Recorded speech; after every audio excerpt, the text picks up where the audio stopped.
मोहम्मद इस्माइल उर्फ भाऊ सिलरो जे किताब सर्जंदड़ संसार मां खूबसूरत इंतखाब टंडो गुलाम अली खां असगर सेलरो जो सुहिणो इंतखाब। वहंदड़ पाणी वसंदड़ बरसात उड़ामदड़ पखी घुलंदड़ हवा ऐं ककरनि जी छांव ते जी को बि भरवसो नाहे हूंदो। तीअं साह जे सॻे ते को बि एतबार न कजे ऐं सभ खां वधीक जेकॾहिं का बेवफा शइ आहे त उहा ज़िंदगी आहे।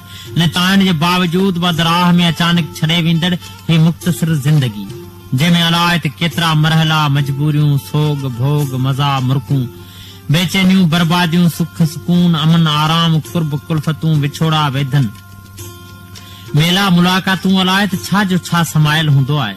ऐं जॾहिं पाण खे इहा बि पक आहे त हयाती जो पंध ॾींहुं खुटी वेंदो सो बि अलायत कॾहिं त पोइ उन मुख़्तसिर वक़्त में पाण हिक ॿिए खां मोहबतुनि ऐं दिलनि जा धागा धार करियूं बि छा लाइ।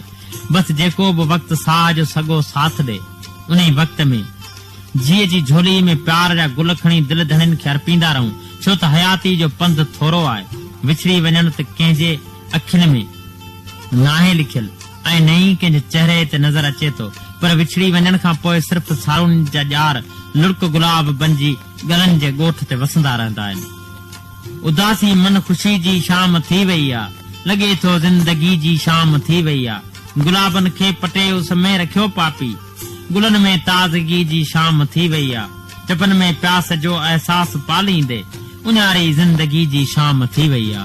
खीरोल खां वफ़ा करे बारी नंढो प्रेम कुमार लिखनि था नेण नंढियूं कनि भॻो आरस अखियुनि उंझामियो बरन तोखे सारियो सुपरी।